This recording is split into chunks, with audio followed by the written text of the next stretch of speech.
Okay, we've got to talk about Strava. This isn't just going to be another video about pricing, but that did spur today's video, so let me give you a quick rundown of what happened this week. As you may have seen, Strava is making the bad press rounds, primarily driven by a video from Ray detailing the PR catastrophe of trying to increase prices across the board at different levels for different people, for different countries, while being unclear as to how much you will pay.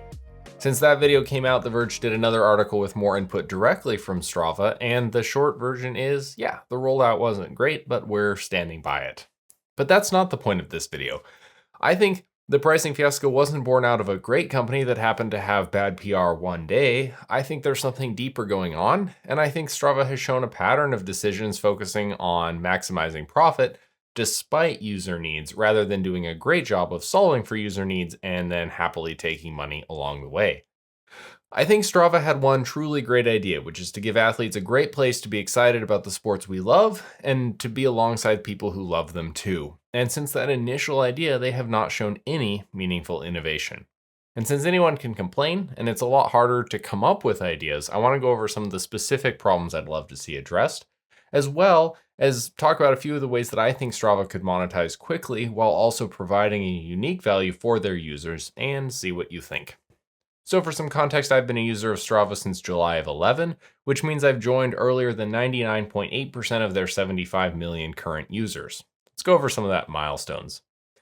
Strava launched in 2009, with its mobile app launching in 2011. Filterable leaderboards were introduced a decade ago in 2013. Route Builder started as a premium feature in August of 2013, went free in October, and then eventually went premium along with all leaderboards back in 2020. The Strava heat map was built in 2017. And along the way, with a smattering of other features, they've constantly tweaked their subscription model. I think the submodel hit the lowest point in 2018 when they broke their offering into 3 a la carte options: safety, training, and analysis. And apparently a lot of people agreed, because in March of 2020, they moved back to a single full membership plan. So why am I frustrated? I want Strava to succeed. I want them to be profitable, and I want them to have a vested interest in building a great community for athletes. But in the last 10 years, the core product has never fundamentally changed. Yes, there are some things now that you can do that you couldn't do a decade ago, but a user today is going to have a functionally very similar experience to a decade ago. So what's going on? I think one of the big drivers for challenges right now is venture capital funding. Strava has taken in $152 million on 6 rounds of investment, and VCs want growth, income, and market exclusivity. Strava made its first profit in 2020, and current CEO Michael Horvath has claimed he would eventually like to take Strava public. It means that Strava has pressure from investors to act in ways that drive revenue. So how does Strava make money? 3 ways: subscription services, sponsored events, which they call challenges, like with partners Peloton and Oakley, and they sell aggregate data to cities through its Strava Metro service for city planners. Strava states that currently over 95% of users are on the free tier, which means that 95% of users see nothing worth paying for. 5% of users are willing to pay, but if you're going to ask them to pay even more, then you better pony up and improve their experience. Strava considers itself more of a social network than a workout tracking system. Prior to joining Strava, the previous CEO, James Quarles, was VP of Instagram business. When users start to turn against a social network, they leave. You can get away with frustrating users for a while, especially if you are solving a problem they care about, but it's not something they're going to accept forever. So critique is easy and building is hard. What would I fix? Here's some top of mind ideas. 1. Improve club functionality. Strava, if you want to be taken seriously as a social network, then be a serious social network. Every real-life club I've been a part of maintains a Facebook group too, because your clubs are missing core functionality like group messaging, push messaging, high-quality commenting, liking, and replying, as well as scheduling and registration. 2. Help me find new friends. Strava was dragged through the mud in 2017 when its global heat map accidentally revealed the location of military bases. And more recently, it drastically reduced the power of Strava flybys, which allowed you to see nearby users during activities you completed after the fact. So through both of these major privacy violations, they never considered a simple opt-in athlete finder. Come on, Strava, you know how strong I am, you know when and where I ride, and you know the types of rides and activities I like to do. Strava has already built engineering functionality for all of this in their flybys. Yet why, in 10 years, have you never built an opt-in that allows me to match with people who would be great riding partners? You've given away military bases, but you can't match me with a new friend across town. 3. Stop building out free features, giving them to people, and then taking them away. You've done this multiple times and it frustrates your users to no end. Charging for a premium service is perfectly fine if it gets you a premium experience. Strava feels like a free experience that you then choose to make me pay for. Hell, they've taken away the community request forum. For a period of time a while back, you even had to pay more for priority access to their infamously poor customer service. Because if there's one thing people experiencing problems love to hear, it's pay us more to fix it. 4. Become a true hub of activity and fix all the broken, basic, or missing functionality. Sponsored events don't drive user satisfaction. Strava Metro doesn't drive user satisfaction. Those were things designed to earn profit, not improve your service. It's hard to say without doing my own proper research, but my guess is that users would love a high-quality social experience, solid tracking, accurate leaderboards, the ability to find great new places and people to ride with, and the ability to engage with people who care about what we do. Why do I have better conversations about rides on Instagram than on your platform? A decade in, most of our feeds are Zwift graphics and lifeless Google Maps. I can't post a video from my computer. I can't comment on a specific photo. I can't view a gallery of all of one of my friend's photos. I can't like a photo. I can barely tag a friend and get them to look at something.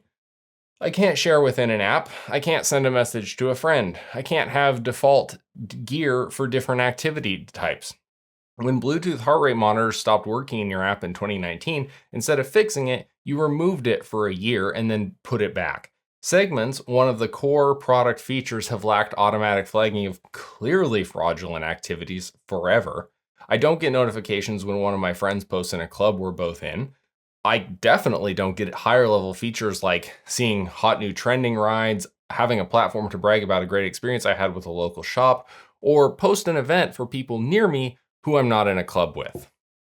Next, build a path to profitability that adds value to users. For as much as people joke online about if you're not paying for the product, you are the product, Strava is clear that they don't sell information to advertisers. They sell aggregate data, like how many people use a certain route for Strava Metro, but advertisers can't promote to individual users, which is ironic because I don't actually know if people would mind.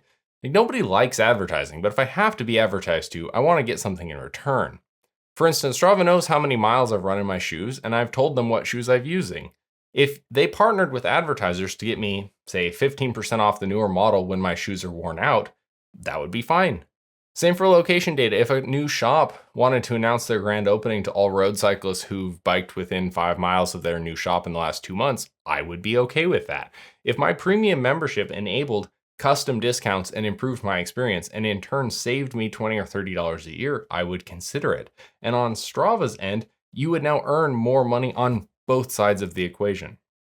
6, remember what matters. Here's the thing. I know Strava has thought of all of these ideas and more.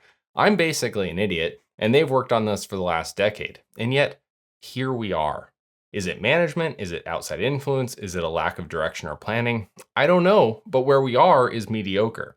I want Strava to succeed by refocusing on users. They are growing, but how many of us would truly be disappointed if it disappeared tomorrow? Because that's a metric that matters too. Be indispensable.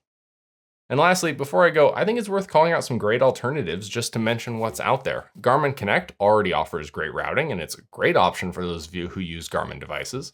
Intervals.icu is a single developer site with training metrics that greatly outstrip anything Strava provides. Komoot and Ride with GPS are both powerful, great routing and navigation. And as much as I don't love Facebook, pretty much wherever you are, you can search bicycling club and find actual real people to ride with and have club features that are far more powerful than anything Strava offers.